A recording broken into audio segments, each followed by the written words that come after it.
जिस सेकंड आपने इस वीडियो पर क्लिक किया, ठीक उसी सेकंड हमारी धरती पर 4 नए इंसान ठूस दिए गए और ये गिनती आज का दिन खत्म होते होते 2 लाख से ऊपर पहुंच चुकी होगी। हमारे देश में बच्चा पैदा करना शुभ माना जाता है। बच्चों को भगवान का रूप मानकर बिना सवाल किए लगातार पैदा किया जा रहा है और इतना पैदा किया जा रहा है कि हमारा देश पूरी दुनिया में सबसे ज्यादा आबादी वाला देश बन चुका है। और जब आबादी बेलगाम हो जाती है तो वो सिर्फ भीड़ नहीं बनती, वो समस्याओं की एक पूरी फैक्ट्री बन जाती है। गरीबी, बेरोजगारी, हिंसा, अपराध, चोरी, डकैती, भुखमरी, बाढ़, रिकॉर्ड तोड़ती गर्मी, आसमान छूती महंगाई, पानी की किल्लत और दम घोटता प्रदूषण। ये सब सुनने में अलग अलग समस्याएं लग सकती हैं, लेकिन इन सब का जड़, इन सब का डीएनए एक ही है और वो है जनसंख्या। दुनिया की बड़ी से बड़ी समस्या उठाइए और जरा सी गहराई में जाइए तो आपको अंत में वही मिलेगा जिसका हमने अभी नाम लिया।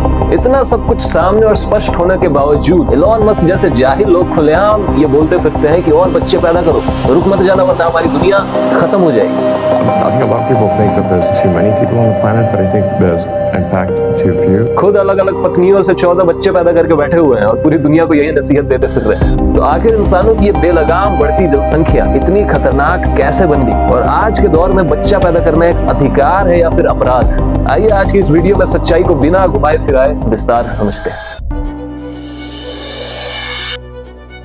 Worries about overpopulation are back. We need to address much more aggressively the population part of the equation. If we keep ignoring this exponential population rise, nature will reduce human population. Population control को नहीं लागू करेंगे, कोई भी सरकार आ जाए, कोई भी स्कीम सफल नहीं होगी।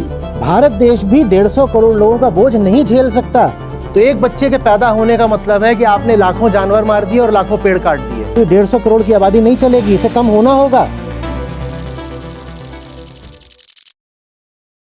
इंसान को जीने के लिए केवल 3 चीजें चाहिए, रोटी, कपड़ा और मकान। ये लाइन हम बचपन से सुनते आए हैं, लेकिन ये लाइन अधूरी है। इंसान को जीने के लिए सिर्फ पेट भरना काफी नहीं होता है, उसे चाहिए साफ पानी, सांस लेने लायक हवा, अच्छा इलाज की सुविधा, रहने लायक जमीन, चलने लायक सड़कें और सबसे जरूरी पढ़ने लायक स्कूल और कॉलेज। रोटी ऐसी होनी चाहिए जो सिर्फ भूख ना मिटाए बल्कि शरीर को जिंदा रखे। कपड़ा ऐसा होना चाहिए जो फटा हुआ ना हो बल्कि सर्दी और गर्मी से बचा सके। और मकान का मतलब सिर्फ 4 दीवारी नहीं होता बल्कि उस मकान में बिजली होनी चाहिए ताकि अंधेरे में जिंदगी ना रुक जाए, बच्चा पढ़ सके। और ये सब कोई लग्जरी नहीं है, ये कोई खास वर्ग की मांग नहीं है, बल्कि ये इंसान की न्यूनतम जरूरतें हैं। अब सवाल यह है कि इन सारी जरूरतों को पूरा कैसे किया जाता है? हवा हो, पानी हो, अनाज हो, बिजली हो, कपड़ा हो या फिर मकान हो, ये सारी चीजें आसमान से नहीं टपकती है, ये सब हमारी धरती से ही निकाला जाता है। जब हमें अनाज चाहिए तो हमें खेती करनी होती है और खेती के लिए हमें खाली जमीन चाहिए, ऐसा जमीन जिसमें जान हो, जो उपजाऊ हो, जो अनाज पैदा कर सके। लेकिन जमीन कहीं अलग से पैदा नहीं होती है, उनके लिए जंगलों को साफ किया जाता है, पेड़ों को काटा जाता है ताकि जमीन को खाली किया जा सके। यूनाइटेड नेशंस की रिपोर्ट के अनुसार दुनिया की 90% जमीन का इस्तेमाल सिर्फ खेती के लिए किया जाता है, आपके अनाज उपजाने के लिए किया जाता है। इसका मतलब यह है कि दुनिया में हर साल 1 करोड़ हेक्टेयर जंगल काट दिए जाते हैं, 10 से 15 अरब पेड़ काट दिए जाते हैं ताकि खेती हो सके, अनाज उग सके और हम इंसान अपना पेट भर सके। लेकिन इसके बावजूद भी हर साल 90 लाख लोग भूख से मर जाते हैं। और सिर्फ इतना ही नहीं, अनाज उगाने की कीमत केवल पेड़ नहीं चुकाते हैं बल्कि सबसे ज्यादा कीमत चुकाता है पानी। और 1-2 लीटर पानी नहीं बल्कि हजारों लीटर पानी। 1 किलो चावल उगाने में लगता है 2500 लीटर पानी। ये उतना पानी है जिसमें पूरा एक परिवार महीनों तक नहा सकता है। 1 किलो बीफ यानी गाय का मांस तैयार करने में 15,000 लीटर पानी लगता है। 1 किलो चिकन तैयार करने में करीब 4000 लीटर पानी का उपयोग किया जाता है।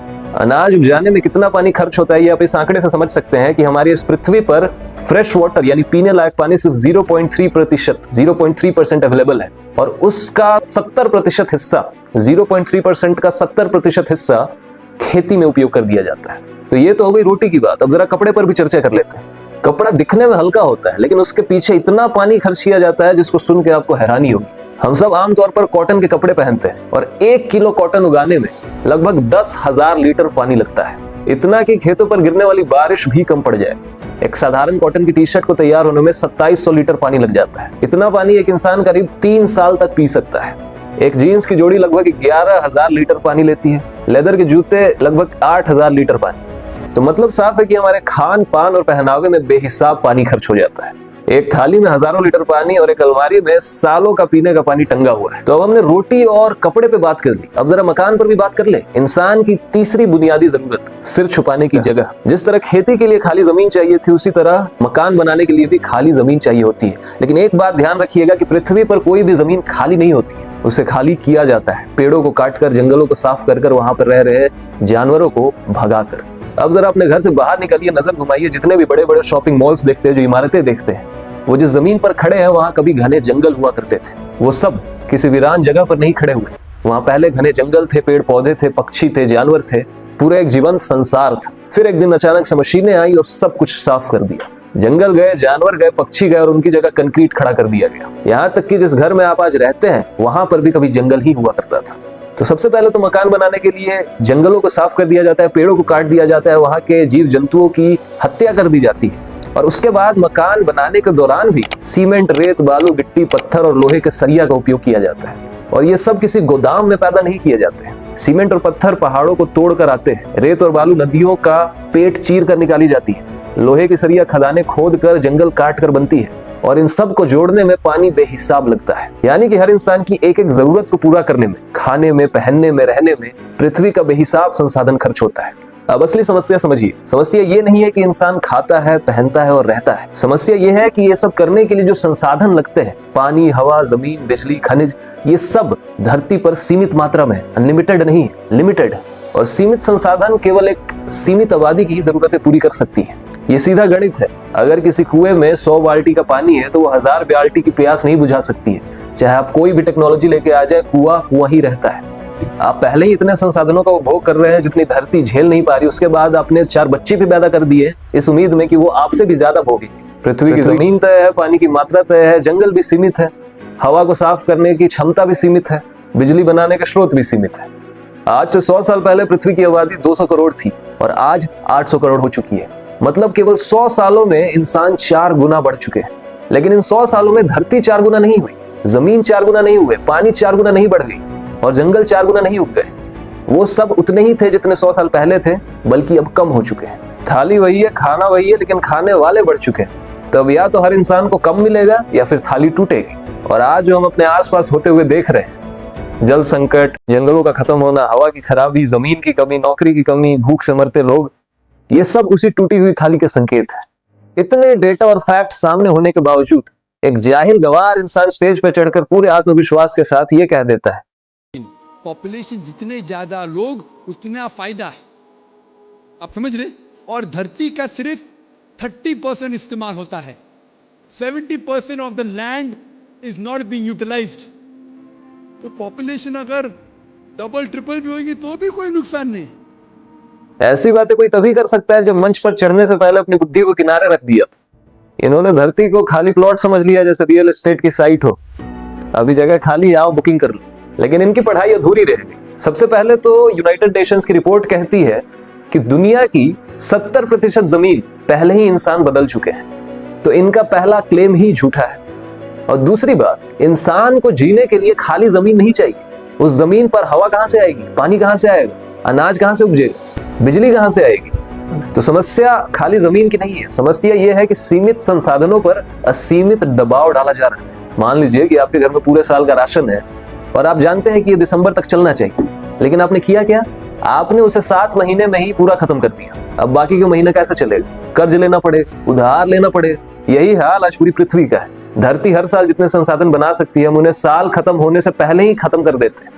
एक दिन तय किया जाता है जिसे कहा जाता है अर्थ ओवरशूट डे। ये वो दिन है जब इंसान पूरे साल का प्राकृतिक बजट पहले ही उड़ा चुका होता है। 2025 में ये दिन 24 जुलाई को ही आ गया था और आना चाहिए था 31 दिसंबर को। मतलब साफ है कि जनवरी से जुलाई तक ही हमने पूरा साल का खा लिया और अगस्त से दिसंबर तक हम जो भी खा रहे हैं, पी रहे हैं, जला रहे हैं, वो भविष्य से उधार लेकर करते हैं। यानी कि हम आज अपने बच्चों के हिस्से का पानी पी रहे हैं, हम आज आने वाली पीढ़ियों का जंगल जला रहे हैं, हम आज भविष्य की जमीन को कंक्रीट में बदल रहे हैं। कुल मिलाकर हम आज आने वाले पीढ़ियों का हिस्सा खा जा रहे हैं। लेकिन जरा इस रिपोर्ट पर नजर डालिए। बल्ब बदलकर आप सिर्फ 0.1 से 0.2 टन CO2 पर ईयर तक का बचत कर सकते हैं। गाड़ी ना चलाकर आप पूरे साल में लगभग 2.5 टन कार्बन डाइऑक्साइड बचा सकते हैं। लेकिन एक बच्चा कम पैदा कर आप पूरे साल में लगभग 60 टन कार्बन डाइऑक्साइड बचा सकते हैं। मतलब जो असर आप पूरी जिंदगी पेड़ लगाकर, एसी ना चलाकर, गाड़ी ना चलाकर भी नहीं ला पाएंगे, वो अकेले बच्चा ना पैदा कर ला सकते हैं। इसलिए पेड़ लगाना अच्छा है, एसी नहीं चलाना भी ठीक है, लेकिन ये सब करके धरती नहीं बचाई जा सकती है। धरती को बचाने का आज एक ही उपाय है, बच्चे पैदा करने की हवस पे लगाम लगाइए। जहां कहीं भी आपको दिखता है किसी बच्चे का जन्म हुआ है तो वहां बधाई देने मत पहुंच जाइए। उस व्यक्ति को ग्लानि होनी चाहिए जो अपने घर में एक बच्चा पैदा कर रहा है। तो एक तरफ तो हम उधार की जिंदगी जी रहे हैं, धरती का सालाना बजट जुलाई में ही खत्म कर दे रहे हैं और बाकी महीने भविष्य से उधार लेकर काट रहे हैं। लेकिन दूसरी तरफ इलॉन मस्क जैसे महाज्ञानी ये ज्ञान बांटते फिरते हैं कि बच्चा पैदा करते रहिए वरना इंसान की सभ्यता खतरे में आ जाएगी। उनके हिसाब से हर एक कपल को लगभग 3 बच्चे मिनिमम पैदा करने चाहिए, नहीं तो human civilisation will be at risk. मतलब कि घर का राशन खत्म हुआ पड़ा है फिर भी नारा लगा रहे हैं कि और मेहमान बुलाइए। आइए जरा इलॉन मस्क के इस ज्ञान का पोस्टमार्टम करते हैं और गहराई से जानते हैं कि ये बात कहां तक सही है। दुनिया की कुल दौलत का 85% हिस्सा सिर्फ 1% सबसे अमीर लोगों के पास है, यानी कि 99% लोग जीने के लिए संघर्ष कर रहे हैं और दूसरी तरफ 1% लोग अय्याशी के मौज काट रहे हैं।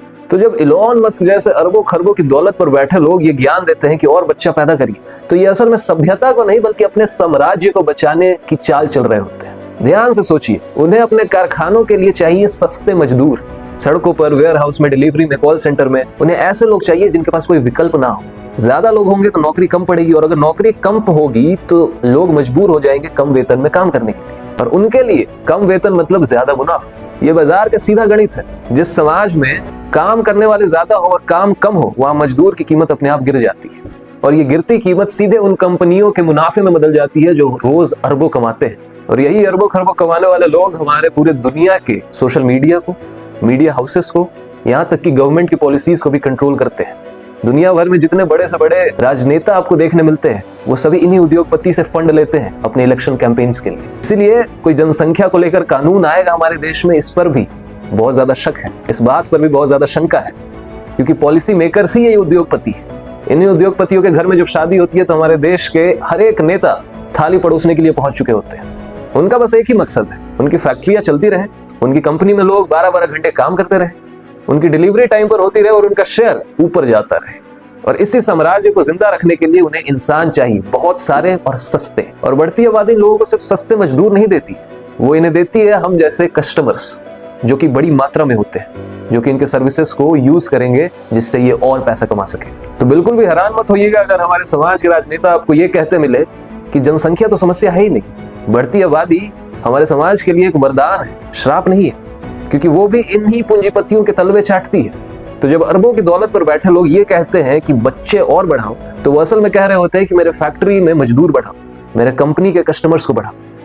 इसीलिए इनकी बातों पर अंधाधुंध भरोसा ना करें, अपने बच्चे पैदा करने की हवस पर लगाम लगाए, नहीं तो ये पृथ्वी कुछ ही सालों में जीने लायक बचने नहीं वाली। और क्योंकि अमीरों का घर इस समस्या से जलेगा नहीं, तो इसीलिए वो इस आग के खिलाफ कभी आवाज भी नहीं उठाते पाए जाएंगे। ये आपकी समस्या है, आप इसी देश में रहने वाले हैं, आप इसी धरती पर रहने वाले हैं, आपके बच्चे यहीं के स्कूलों में पढ़ने वाले हैं, आपका ऑफिस इसी धरती के दफ्तर पर होगा। लेकिन जिन पूंजीपतियों की हम बात कर रहे हैं, अगर धरती तबाह भी हो जाए तो वो मार्स पर जाने की योजना बनाकर बैठे हुए, उनके पूरे ऑफिस, उनके पूरे कार, उनके एसी तक में एयर प्यूरिफायर्स लगे हुए हैं। तो इसीलिए उनके लिए ये समस्या बनने ही नहीं वाली। उन्होंने इतना पैसा कमा लिया है कि उनके आने वाली 7 पुश्तें भी बिना काम किए ऐश कर सकती है, याशी कर सकती है। लेकिन आपका ये हाल नहीं है। जो ये काम कर सकते हैं वो सिर्फ 1% लोग हैं और आप 99% हैं। तो इसीलिए अपने हितों की चिंता करें। इन जैसे सड़े हुए लोगों को अपना आइडल कभी ना बनाएं, इनको सर पर ना चढ़ाएं, इनको अपना देवता भगवान ना बनाएं, क्योंकि ये आप ही को कुचल कर, आप ही की लाशों पर खड़े होकर सबसे ऊपर दिखेंगे। आज के समाज में केवल एक व्यक्ति है जो खुलकर जनसंख्या जैसे मुद्दों पर, क्लाइमेट चेंज जैसे मुद्दों पर आपके सामने एक पक्ष रख रहे हैं, जिनका नाम है आचार्य प्रशांत। जनसंख्या नियंत्रण का एक समुचित कानून, किसी उल्टे पुल्टे उद्देश्य से नहीं, बिल्कुल सही, साफ, सच्चे उद्देश्य से बनाया गया कानून भारत की, पूरी दुनिया की आज पहली ज़रूरत है। और कोई ये ना बोले, पहली बात, ये मेरे घर का मसला है, इसमें सरकार को दखल देने का क्या, कि ये तुम्हारे घर का मसला नहीं है। आप अपने घर में जनरेटर चलाओ, मान लो, जो पुराने किस्म के डीजल सेट होते थे, और वो खूब धुआं फेंक रहा है, क्या ये आपका व्यक्तिगत मसला है? बच्चा पैदा करना ऐसा ही है। वो डीजल सेट रखा तुम्हारे घर में है और उसका असर पूरी दुनिया पे पड़ रहा है, वो तुम्हारा निजी मसला कैसे हो सकता है? तो चूंकि तुम्हारा निजी मसला नहीं है, इसलिए दूसरों को दखल देने का हक भी पूरा है। दूसरी बात को ये ना बोले कि ये जो कुछ होता है ये भगवान की मर्जी से होता है। ऊपर वाले की देन नहीं है औलादें, किसी ऊपर वाले ने औलादें नहीं भेजी हैं। तुम्हारी वहशत की पैदाइश है औलादें, वहशी दरिंदे की तरह तुम दिन रात टूटे रहते हो क्योंकि तुम्हारे पास जीने के लिए कोई सार्थक वजह तो है नहीं, तो एक ही काम है, मनोरंजन। स्त्री जाति का दमन करते हो, घर में एक स्त्री मिल जाती है उसको हर समय गर्भवती करे रहते हो, एक के बाद एक औलादे पैदा किए जा रहे हो, फिर कहते हो ये तो ऊपर वाले की बरकत है।